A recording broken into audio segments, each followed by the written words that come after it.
Well, good afternoon, everyone. Welcome to the work session. Today is Monday, September 22nd, 2025. It's approximately 1 p.m. I am Mayor Eric Enriquez. We will start with a moment of silence for the brave men and women of the United States Armed Forces as they protect our interests around the globe, and as well as our courageous men and women of the Las Cruces Police and Las Cruces Fire Department that keep our city safe 24/7, 365.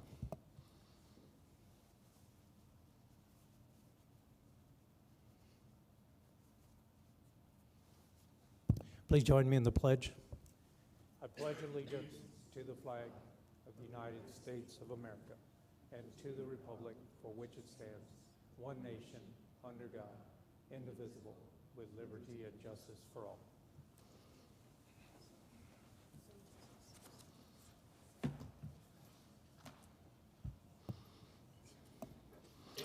All right, so we'll start off with jobs of the week. Sarah?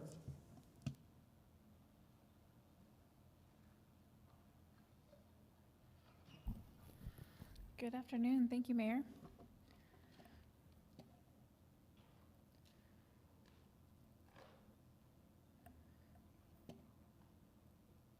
There we go. My name is Sarah Rainey. I'm the one-stop coordinator for the Southwest region of America's Job Center, New Mexico. For jobs of the week, we have a GIS, a Geographic Information Systems Analyst for the city of Las Cruces, starting at $60,000. The position closes October 13th. We have a solid waste supervisor for the city, starting at $51,000 a year, and it also closes on the 13th of October. We have a billing representative at Rusty Health LLC, starting at $15.97 an hour, and that posting closes on October 12th. For community options, we have a direct support professional, starting at $14.30 an hour. The posting closes on the 12th of October. For FAMCO, they actually have several positions open. There was just one that I listed for construction superintendent. That one is $29 an hour and closes on the 11th of October. And then maintenance helper for Monte Vista Rentals. That one starts at $12.65 an hour and closes on the 4th of October. So really soon on that one. And then just a reminder, we have this Wednesday, we have an employer meet and greet. So if anybody is interested in some extra help, gaining employees and that side of things that AJC will do, come in and talk to our employees there. Also, 9/26, we're going to have the H&R Block recruitment event. So we have a lot going on in our office. Stop by, you guys. We can help you on all ends. H&R Block will be doing on-the-spot interviews as well. And that's all we had. Thank you. Thank you, sir. Next is Pets of the Week with Carol.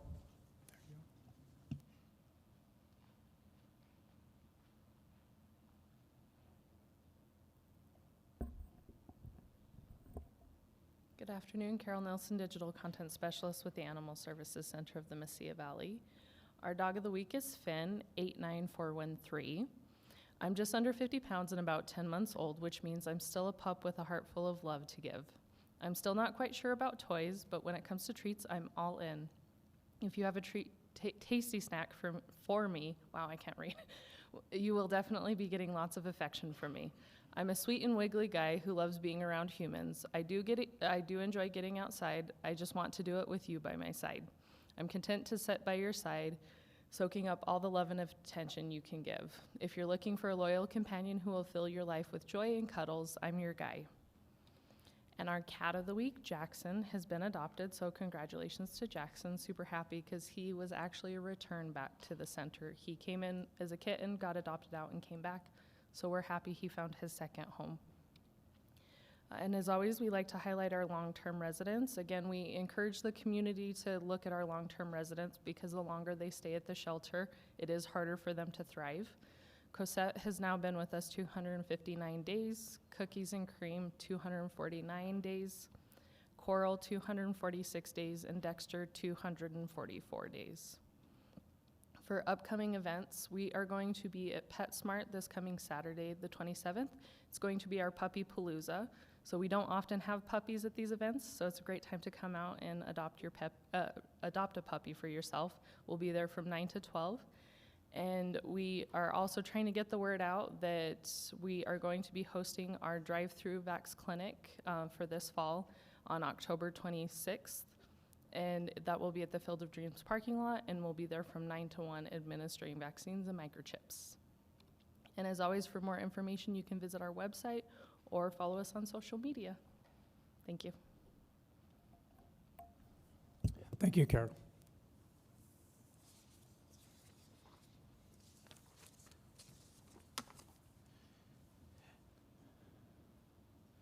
Next item on the agenda is the nuisance abatement team update by Chris Fayer. All right. Good afternoon, Mayor, Council. I'm Chris Faber, Community Development Director for the city. So today I'm going to give you guys an update on the nuisance and abatement team known as NAT. And before I get started, I would like to acknowledge that we do have most of the members of the NAT, which is a combination of community development, fire, codes, neighborhood housing, and so they're all sitting back here in the audience. Just want to give them a shout out. We've all been working real hard the last couple months to kind of implement this new strategy that we're going through, and I'll kind of walk you through those steps here today. Then I have a couple tools that we built that I'll demo at the end, and then a page on the city's website that we've updated. So why NAT is needed. So just kind of a little bit of background as to the importance of the NAT program and addressing the fact that vacant and nuisance properties, both residential and commercial, do pose safety and aesthetic views problems with neighborhoods. Poor upkeep creates visible blight and accelerated declines within neighborhoods. And I also wanted to point out that this was a couple of things that was mentioned in Elevate. So there are 2 policy initiatives within Elevate that speak to dealing with NAT properties. CL 2.1 and CL 2.2, abate neighborhood nuisances and redeveloping vacant properties. And part of those processes, they recommended the implementation of cross-departmental efforts through codes and fire and community development and a variety of other departments as well. And then also reaching out and working with neighborhood organizations and residents to deal with these issues. So we've sort of been taking a new approach to deal with some of these structures and residences that we've been encountering, predominantly because a lot of them do not have a known identified legal owner. And so we're taking the emphasis off of just focusing on the owner and trying to focus on the structure, because that gives the city a little bit more leverage when it comes to dealing with these properties and finding a resolution. And so the main tool that we use to sort of move this new strategy forward is the International Property Maintenance Code, which the city has adopted.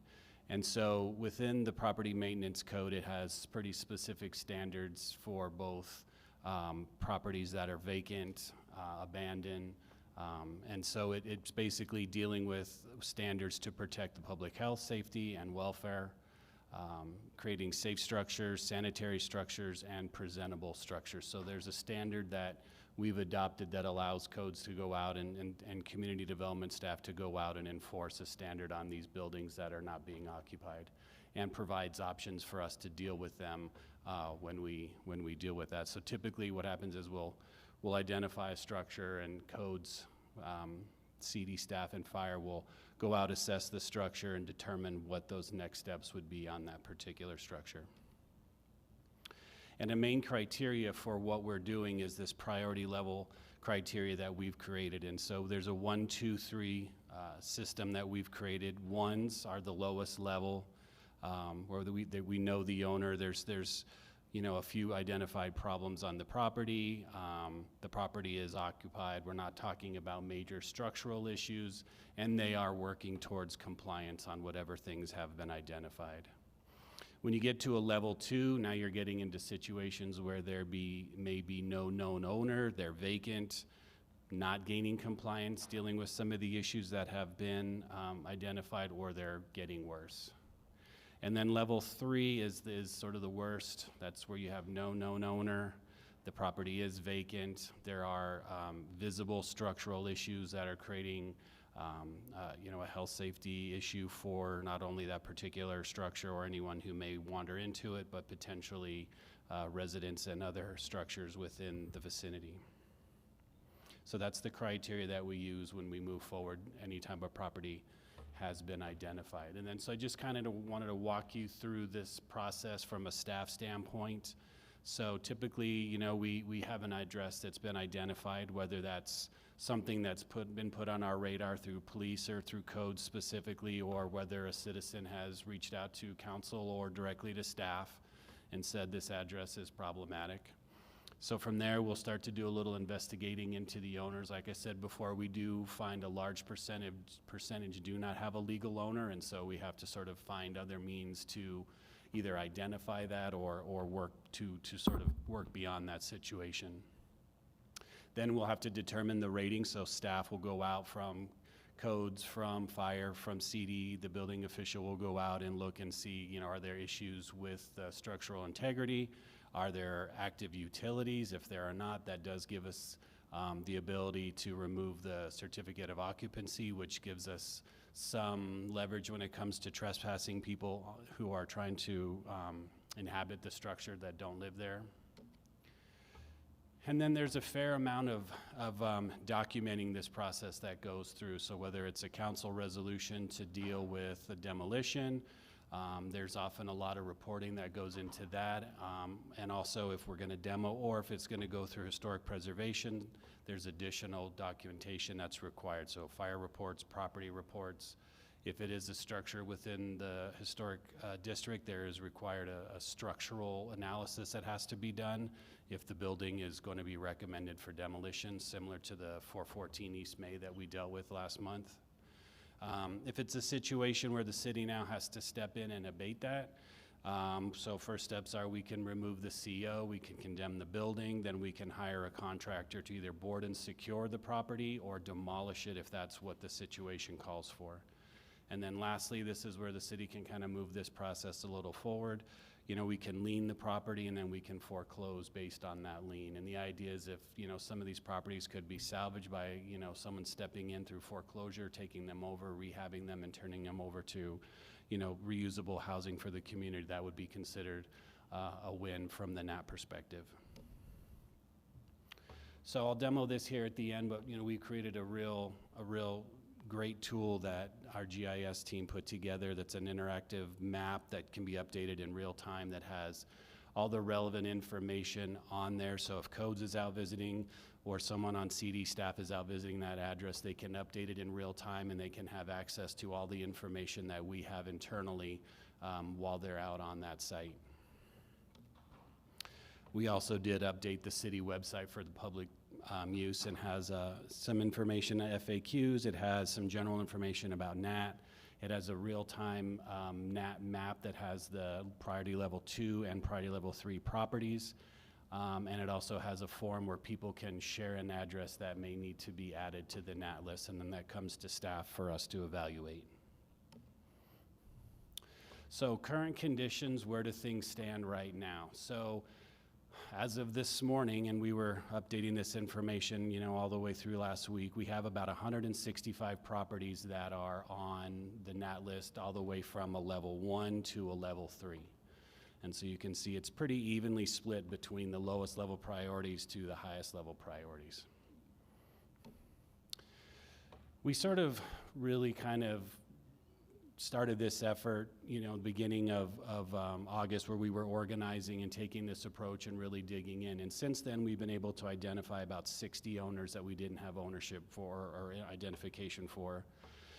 We've condemned 8 properties, either because they don't have utilities or there's been other reasons that the building official felt the building was not safe. We've had 5 properties that have either, I think, well, one of them came through the city, but there's been 4 other properties that demolition has been, permits have been applied for by the owners, and we're working through, staff is working through with those owners to get those demolition permits approved and that process moving. And then we do have 2 existing liens on properties that we are going to be working through outside counsel to foreclose the property and move those forward. So next steps, just kind of moving forward from this point moving forward. So we're going to continue with identification of the current properties. There are still some that we don't have owners identified for, and so we'll work through with our resources to find those owners if one can be found. And then, from this point moving forward, I've got some materials that I'll be sharing with communication and working with communication to have a little bit more public awareness as to the NAT process and what the city is doing. Excuse me, Chris. Just maybe either get closer to the mic or sorry. pick up the podium. I think they're having a hard time picking up the recording. No one's We- ever told me I wasn't talking too loud. No, we before, can hear so- you. I don't think the recording is Okay. able to pick you up. All right, is that better? Okay, thanks. All right, so a public awareness campaign to sort of let the community know what the city is doing now to be more aggressive on this approach.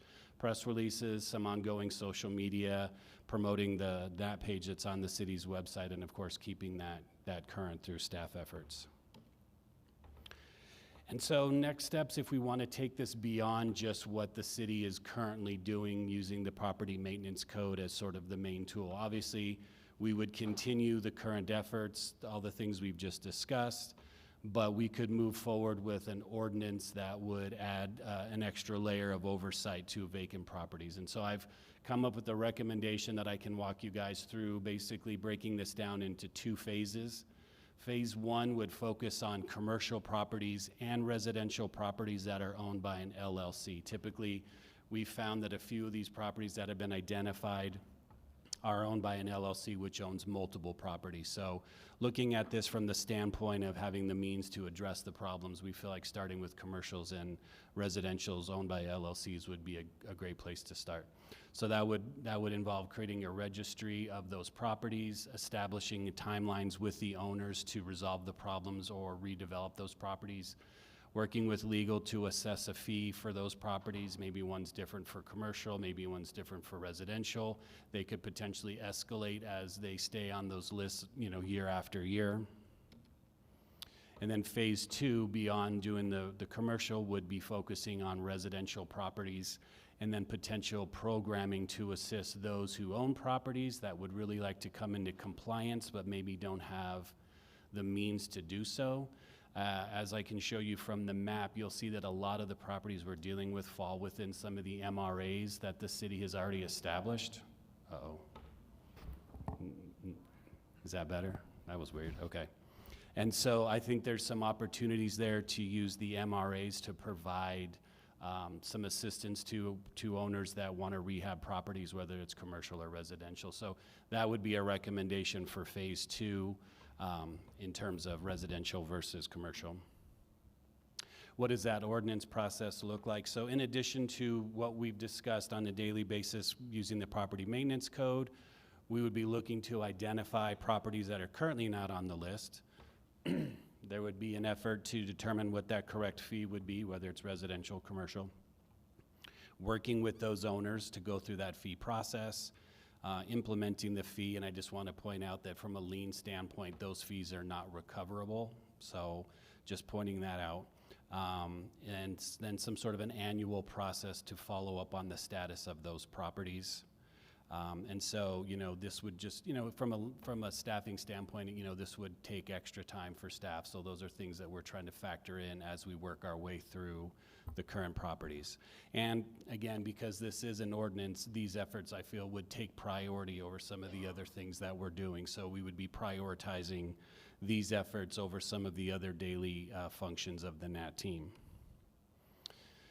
And so to provide a little bit of flexibility to property owners that are identified, there are some exemptions that are sort of standard in some of these other ordinances that we've looked at, where if you have an active building permit for that address, there could be some recommended exemption for up to, say, 2 years.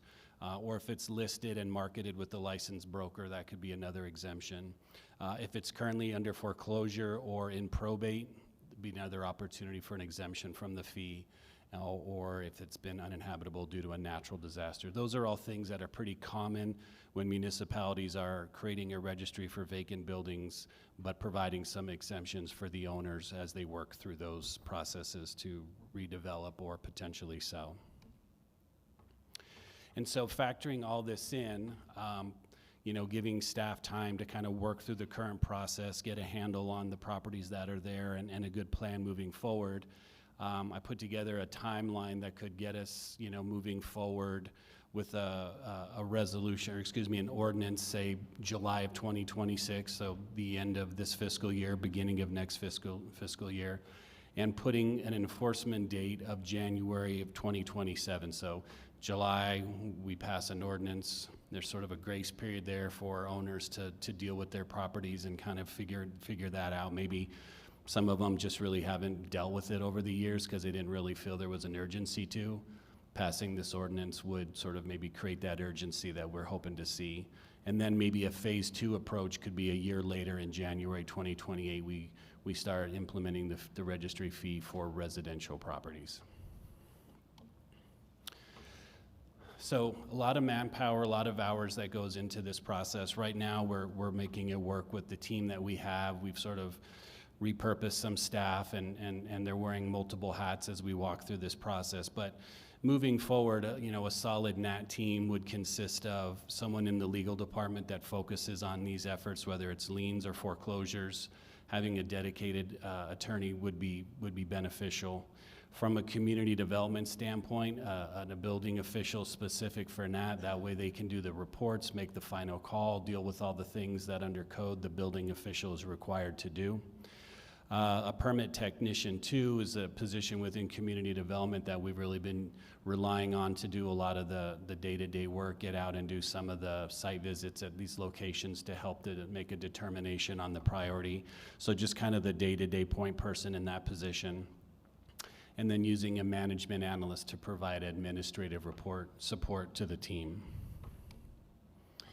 And then I just kind of put this very basic slide in here just to show that if, there's a dedicated budget for NAT moving forward, that initially, the money would be going more towards, say, abatement on the front end. But as time goes on and as we deal with some of these, that budget could then, sort of transition to more of these owner assistance type programs. So I'd like to think that as we take this, more aggressive approach, that this is kind of the worst it's going to get in terms of the volume on the NAT list, and we kind of go up from here so that those funds for dealing with abatement and foreclosure, those would sort of subside, and then potentially those funds could be repurposed for any MRA programming to deal with owners as they're trying to deal with their properties and get them at a point where they're up to code or for sale.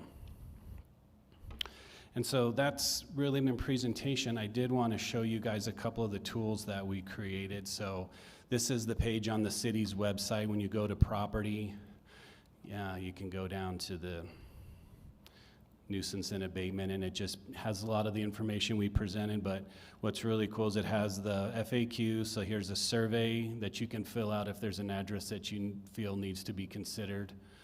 You can fill out this form, and it goes right to staff. Staff can evaluate it, see if it's already on the NAT list or if it needs to be added. And then we have this list of all the level 2 and level 3 NAT properties that people can kind of look at and just sort of get a sense for where and what the properties are, and what districts that they're in.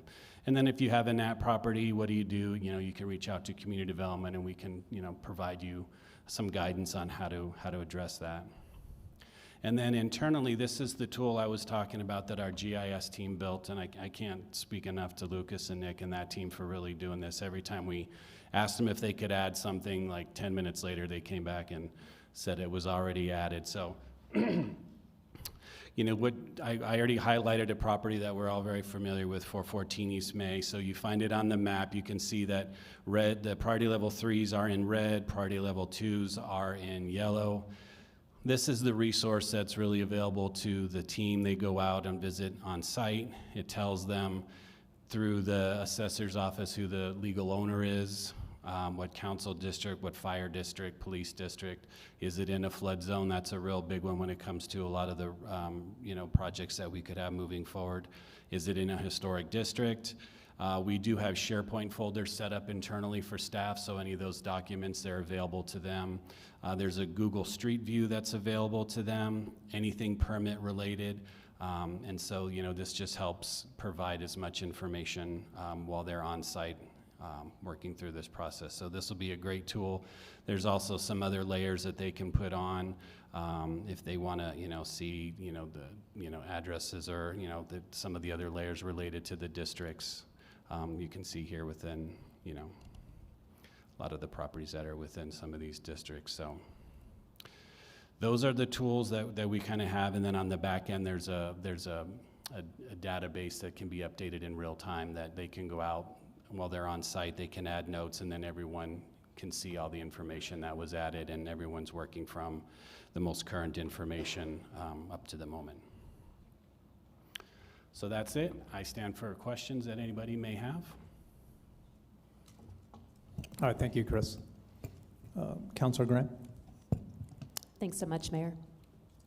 Thank you, Chris, and NAP members. Thank you also for being out there making it happen. Appreciate you.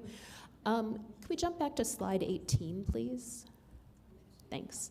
And this is more of a comment and just kind of ask you to be a little philosophical, but looking at what it would take to really see this through, I think it focuses on how truly difficult it is to step on private property rights.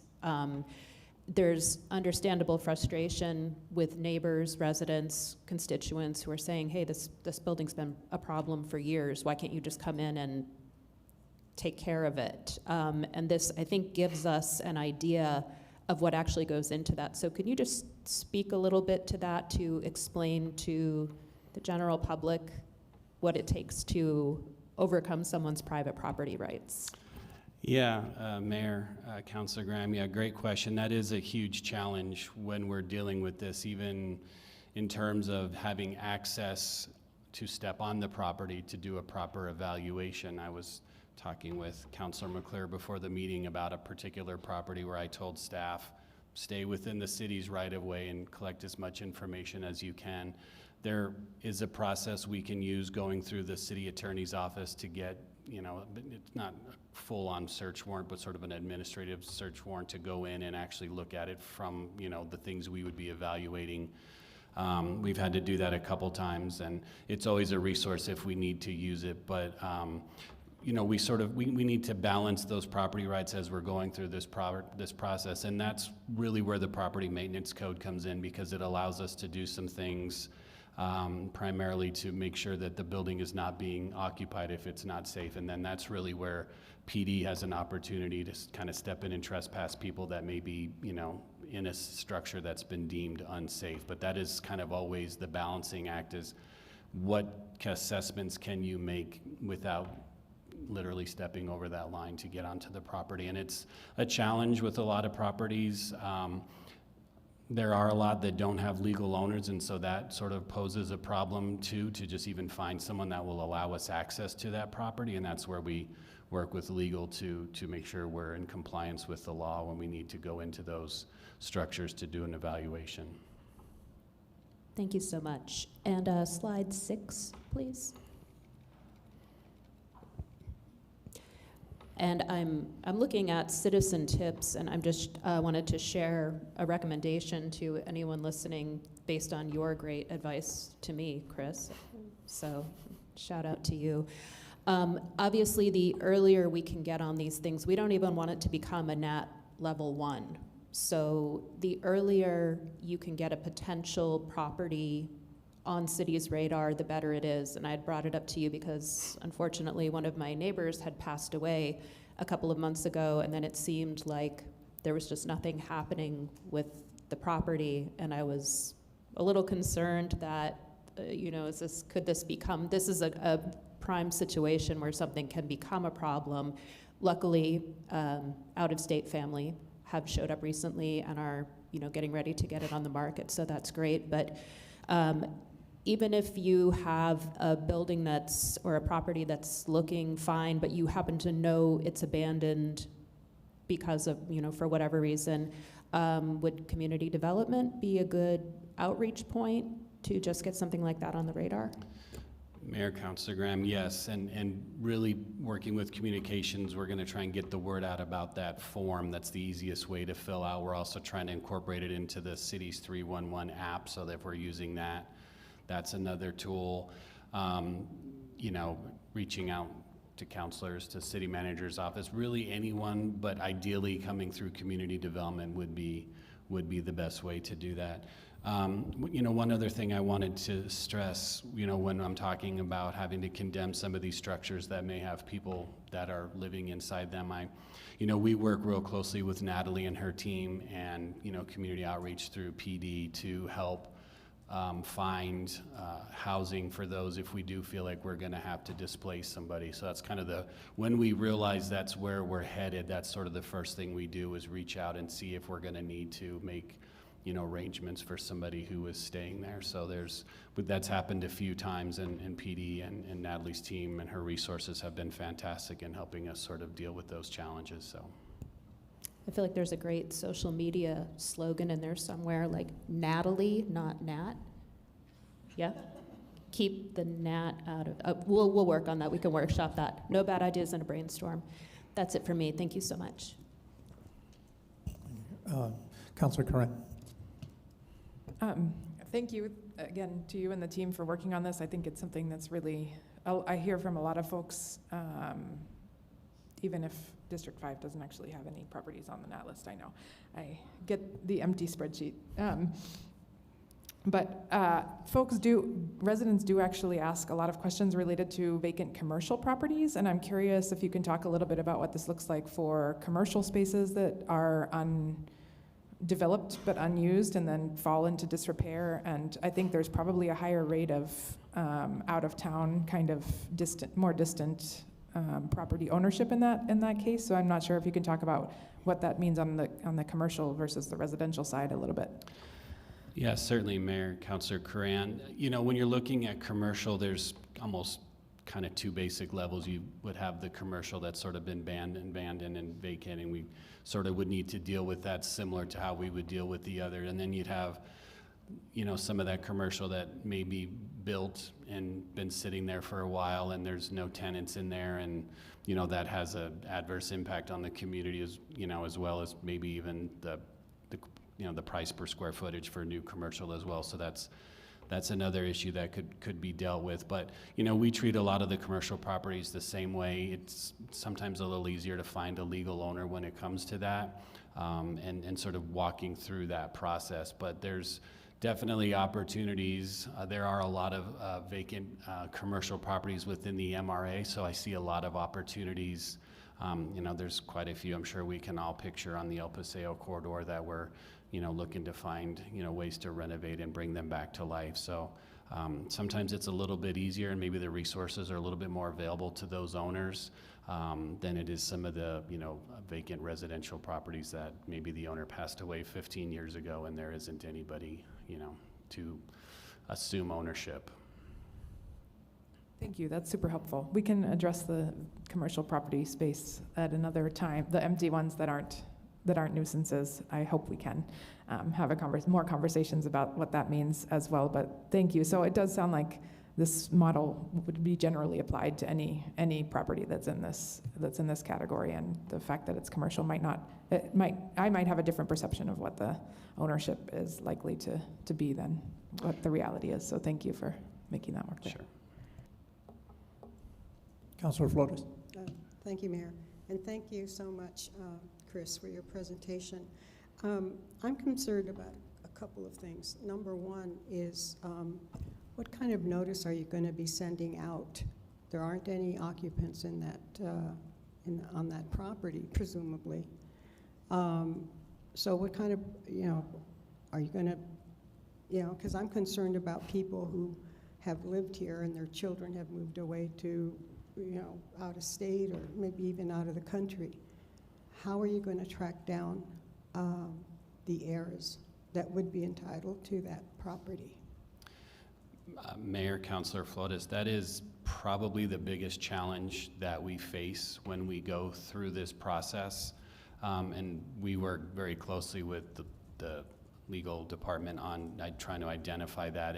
And the standard is really just try and make every effort possible, whether it's, looking through the internet, looking through, social media. There's been a lot of different things. There's a lot of services out there that you can subscribe to that kind of do a deep dive into public databases to try and find, potential heirs. And so we'll start that with one phone number and then just kind of work through. And a lot of times you can find a descendant, but the issue isn't so much are they a descendant of the owner, it's are they actually the legal owner of that particular property. So sometimes just identifying a distant relative isn't really the solution to the problem. It's, okay, we found somebody, but you're not the legal owner. So is that them now going through probate and trying to become the legal owner of that?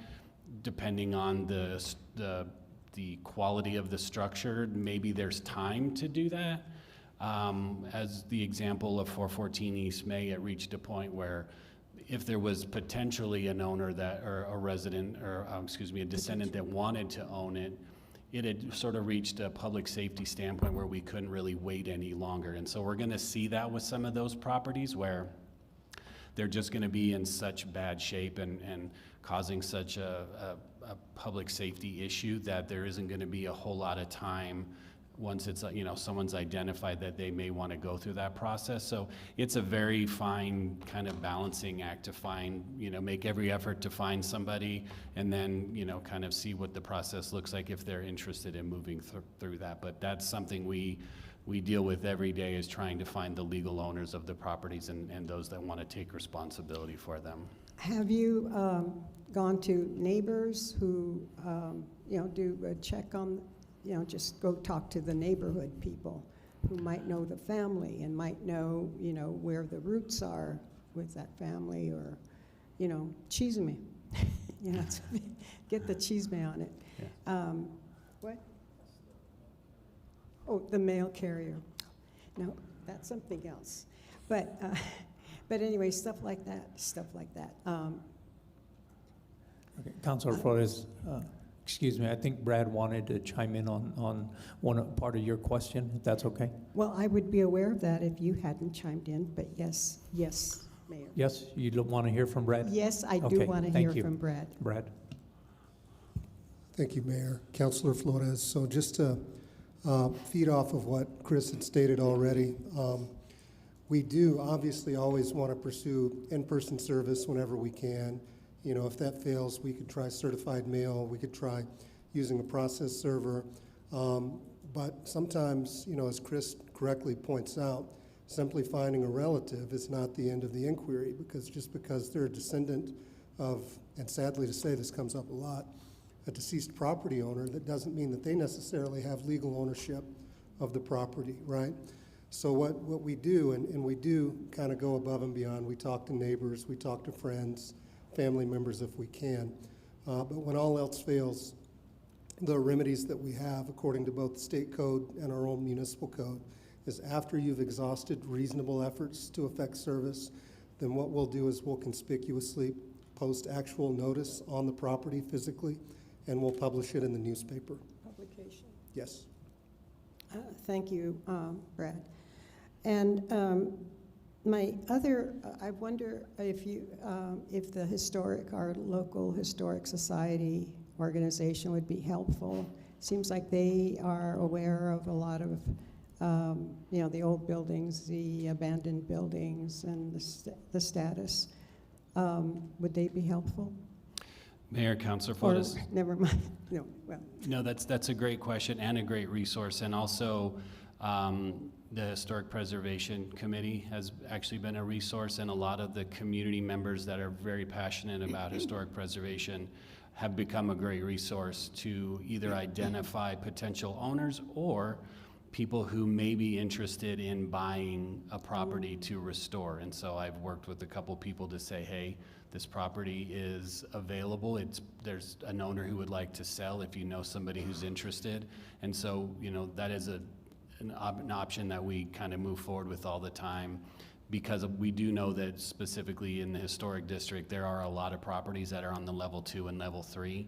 So if we can find and identify potential buyers for some of those, it could save the process of having to go through, demolition or other, abatement that would be required. So any and all resources that we can find, we definitely reach out to. Great. Thank you very much, Chris.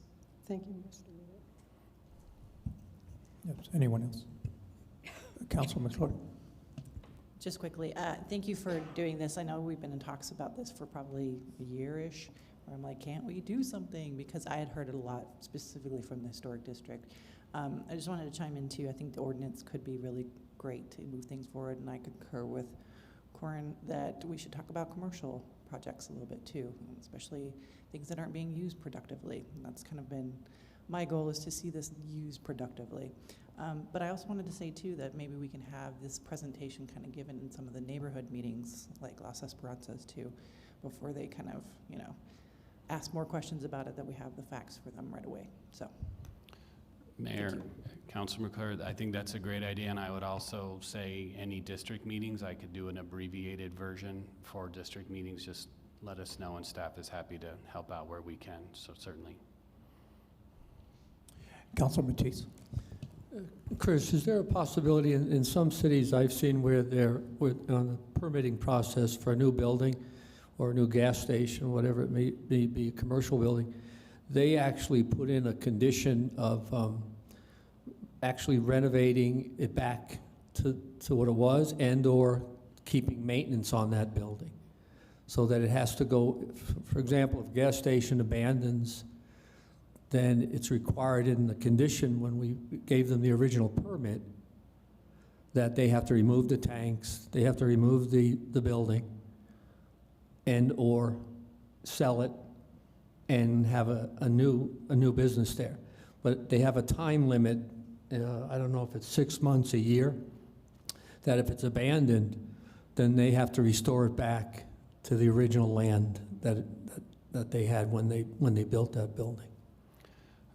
Mayor, Councilor Matisse, that I hadn't heard of that specifically, but for some of those cases you brought up, I could see where that could be very beneficial, you know, gas stations and things like that. So that's definitely something we can look at and see if, I would think that would be something that if council wanted to move forward with that, we could write into code that would be a requirement in those situations where, you know, the commercial owner vacates it and there's still a requirement for them to, you know, remediate that site. Thank you, Chris. You know, we're a lot smarter today because of AI and Google. So when something comes up, you know, we go on Google, we look at things, we do some research, and it was several cities. I believe one city was Laramie, Wyoming, to where they, when a new building was coming in, they needed some condition on that business coming in that they would restore that land back to what it was before they abandoned the building. And if they didn't abandon the building, then there was also a maintenance condition, at least don't let weeds grow all around it and broken glass. So just maybe we could research that. Sure.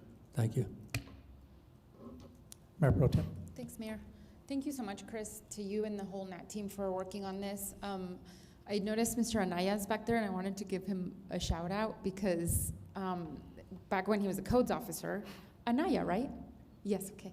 Back when he was a codes officer, he took me on a ride-along in November 2021, and this was one of the biggest things we talked about was abandoned properties, especially around the MacArthur Elementary area. And so, yay, we're here finally. Really, you know, taking on this issue a lot more seriously and just more intentionally. And so I really do appreciate that. I also want to give a huge shout out to GIS. I'm just always so impressed. Like, I can't even do Canva. I find Canva incredibly intimidating. And so the GIS people, literally thank you for what you do. I think it's incredible. Chris, do you have a budget ask because I think it's important that we don't have unfunded mandates, that if we're going to say we're going to do this seriously and intentionally, that we put money behind that. So I'm curious if you all have thought about what that would look like. Mayor Pro Tem, yeah, I think about this very often. You know, right now the NAB budget is it's $100,000 in this fiscal year. It was $300,000 in previous fiscal year, but we didn't use all those resources at the time, so it was reduced. Mm-hmm. That's probably for the abatement side of things, that's probably a more realistic number. Now just to sort of give you a few points of reference on things, the 414 East May was about $60,000 demo that the city, because it's a historic property, there's a lot of other factors involved there, and so that's probably the high end that we would see from like a residential demo. The low end on that is probably like a $25,000. So, you know, you can't do very many when the budget is, you know, $100,000 or even $200,000. A board and secure can be anywhere from like $2,500 to like $5,000 or $6,000. So they are very pricey, you know, doing a lot of this stuff. And unfortunately, I think we're going to see a lot of that over the next couple of years because we are going to have to go in and abate a lot of these properties. When we get to the point where we're leaning and then foreclosing, there'll be, you know, legal fees associated with that until we have someone within the legal department that's specifically dealing with that. So that's all that to be said. There's going to be quite a bit of upfront cost associated with that. So, I mean, I think probably restoring the budget back to at least last year's $300,000 would be a good place to start, and then we can probably reevaluate, you know, every year when we do it. But I feel like we'll know more the end of this year or closer to when we're doing the final budget to see if that would be, you know, a sufficient amount. But the more owners we identify or more of these properties that we identify and have to move forward with, I can see us having to do multiple demos during a year. And so, yeah, 300,000, maybe 400,000, those aren't unrealistic numbers. And that's, you know, just from the abatement side of things. But I think that's probably a good target for the next fiscal year. Thank you. I appreciate that. I think as we sort of near the end of the calendar year, we begin to have conversations about our budget priorities, and certainly we'll be keeping this one on my list. So thank you for that. I did want to just piggyback on Councilor Corrin's comments about sort of commercial that's definitely older and deteriorated and abandoned versus newer development that's been built and then never occupied. I guess I don't see them that differently. To be honest with you, I feel like the sort of neglect is kind of the same thing, and one of them, we just allowed it to get worse. And I think, to me, it's preventative, right? Like, we are saying, look, there's going to be this in place, this ordinance in place with a potential fee.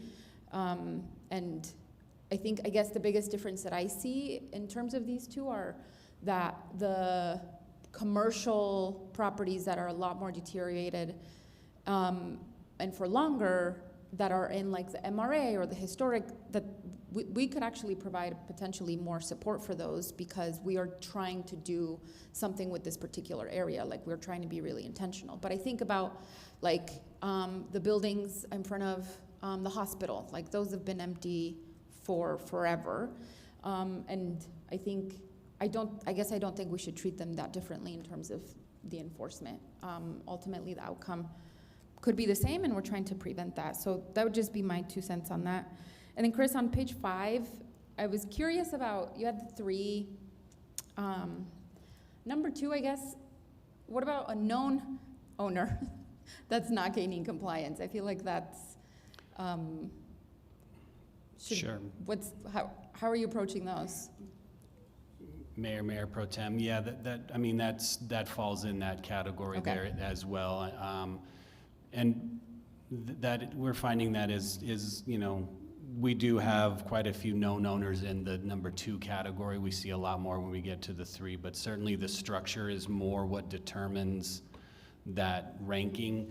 And typically, kind of the worse the structure, the more likelihood is that there is no known owner. So, and ideally, if we could catch these that get past the 1 and catch them in the 2 early on, and even if they don't have an owner, we can work through the lien and foreclosure process, and maybe it's a property that goes into auction, and, you know, a local group that is, you know, trying to, you know, redevelop for affordable housing would have an opportunity to get that and move that forward. So ideally, that's kind of the sweet spot, to catch them at a 1 into 2 and don't let them get any further than that. Mm-hmm.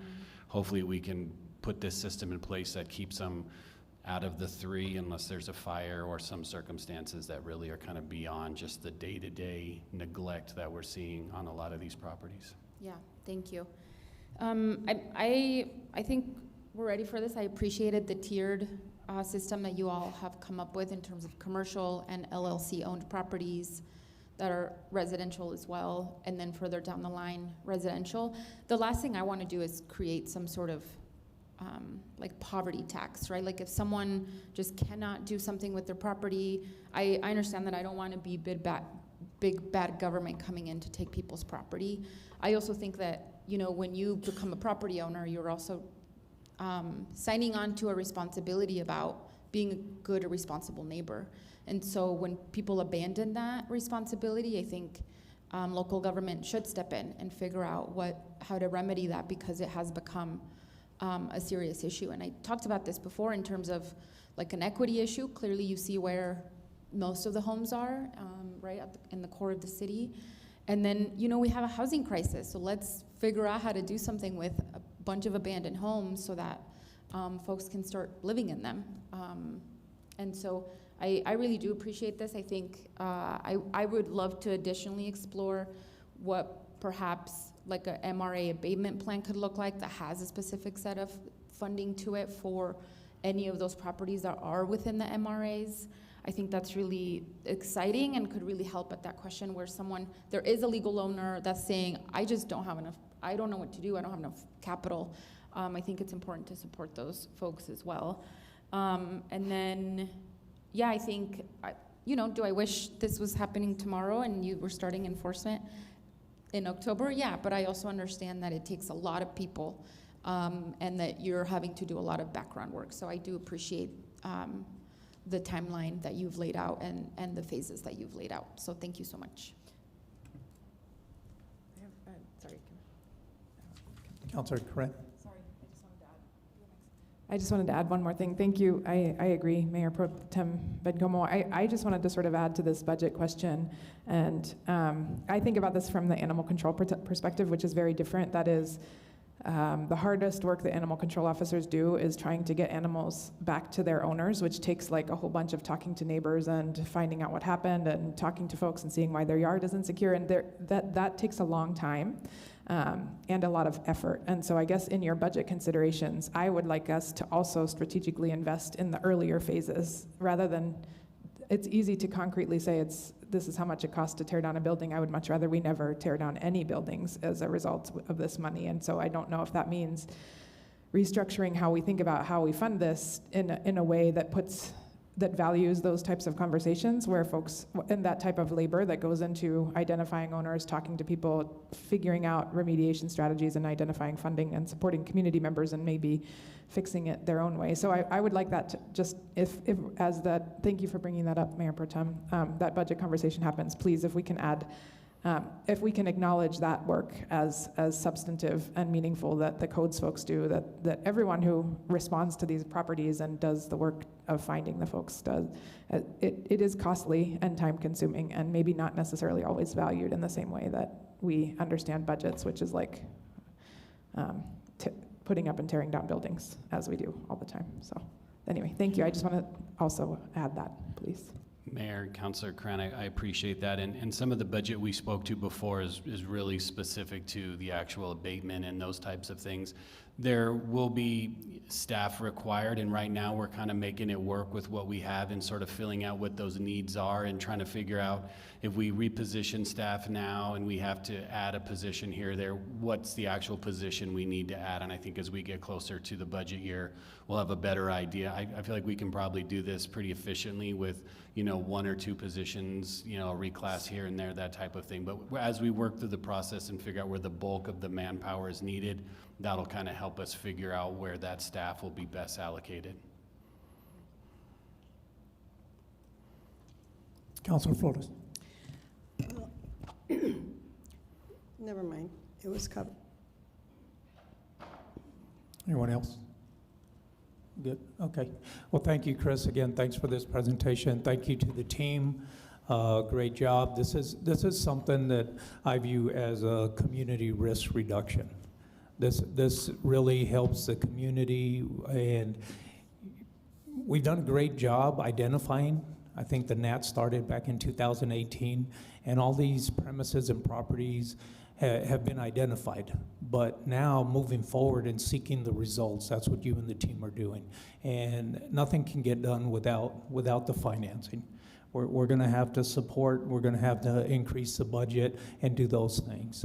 GIS, it's great how to map out. We can put another layer there and we can see how much cost is going into these premises already.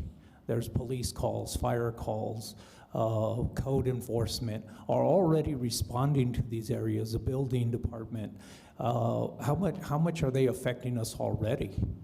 And by removing these and creating a community risk reduction, then we can start looking at funding for revitalizing, remodeling, rehabilitating, and making them useful properties. So partnering up with legal is huge, because you're going to run into those litigation issues. Nothing's going to be 100%, nothing's going to run smooth, but you've already got a large percent that you can already, as I would say, attack. And I think it's up to us to start putting some, not only some funding, but maybe some incentives. You know, maybe it's that family that knows that it needs to be demolished, whether it's a shed or a structure, that maybe through roll-offs, we could have some roll-offs out there and add an incentive so that they can clean up their premises, their property, and make it useful in the community. So there's a lot of things that can be done there as well, but identifying, we've done a great job. Now we need to finance it and get the results. So this is a great step, and thank you. Thank you to all the team for coming forward and getting involved. And give an example of Councilor Coran said maybe in her district she doesn't see this, but what I've learned is that fire never discriminates. So we've got a property in our community that's in the Los Alturas area. That's an A-frame building that has been burned down for over a year. It just happens to be in the county, not in the city. But that is something I would say, if it was in the city, this is how we would address it. We would take care of it immediately and remove that nuisance and, you know, beautify our city and reduce any risk, because these vacant and abandoned buildings create opportunities for unwanted entry, illegal drugs, illegal use, and unwanted fires. So this is how we make our community safer. This is great. So thank you, Chris, and thank you, team, again, for all that you're doing. Thank you. All right.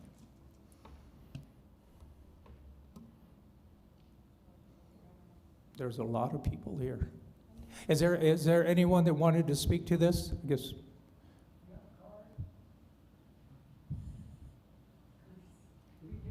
Oh, sure, yeah, sure. Card, okay. Yeah, if anybody's willing to speak or wants to speak on this, we'll give you 2 minutes to come up, and but you have to come up, state your name, speak directly to the microphone. 2 minutes.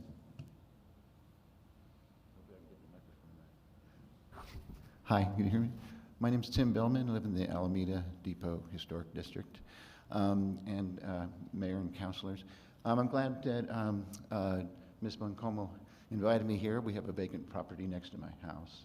I was just wondering, just real quick, as you had the charts, especially the big X chart with the money you're going to be spending and then it's going to go down and things, why can't you go a little further and use some of these as revenue streams? If you're going to fix them up and you're going to encourage people to fix them up, and if they can, and you can instead, you know, spend $20,000 or something to do demolition or whatever it is, spend some money to rehab it, since we have a housing issue, how much it's going to cost versus building these new multifamily low-income housing. So also add this to the package, and you can make, you know, use these as a revenue stream, turn these things around and resell them. So if you have to put in 30 grand into it, you might make 150 grand back. So I just thought that, you know, like the house next to me is a 1920s house. We have an owner that we know who he is, we just can't get a hold of him. And it's, you know, of course, like I think the mayor said, it's a fire trap. My house is, you know, it's wood floor, shake roof, filled with books and paper, you know, all I need is one guy and a cigarette. So these are a public safety, but why can't we take and make a revenue stream out of them and make money off these things? And then you can have a, you know, a package of real estate. It'd be an extra step, but if you're going to spend this much money and ask for a $500,000 budget, probably in the end of it, why not make a couple $500,000, you know, on a bunch of houses? Some of them are in, you know, my district has beautiful, you know, neighborhood, and so it'd be really, I think, you know, and even around MacArthur Park, you could, or MacArthur School, you could get some of those properties and just, you know, fence them or do whatever it is, but you could probably make a little bit of money on that. So I just throw that revenue stream idea in there. But I appreciate you did a great job. If I had any questions going into it, because we've been working on this in my neighborhood for probably 6 years. So anyway, but I want to thank you for your time and for your work. Thank you. No, thank you, sir. And you're absolutely correct. We'd be looking at rehabilitating, but what you're all going to see also is a lot of contractors and individuals in the community that have a license to remodel and rebuild will start looking at these properties as they're being addressed and start stepping forward and buying these properties and then turning them into potential income, which is great for the community. And that's how we partner with other members of this community that rehabilitate homes and remodel homes. They'll start to come forward. Was there anyone else? Anything else, Chris? No, that's it. Thank you, Mayor. Thank you. Yes, Councilman. Mayor, it's not on the agenda, but it's just a question that I have for the city attorney. And there's a resolution coming up on October the 6th. I think it's a newly advised welcoming community resolution. Can I get a copy of that ASAP? Mayor, Councilor Matisse, yes, we can talk afterward. Okay, thank you. Okay, thank you, Brad. Look for a motion to adjourn. Move to adjourn. Second, Graham. This is on the motion to adjourn the work session. Councillor McClure? Yes. Councillor Matisse? Yes. Councillor Graham? Yes. Councillor Coran? Yes. Councillor Flores? Yes. Councillor Bencomo? Yes. Mayor? Yes.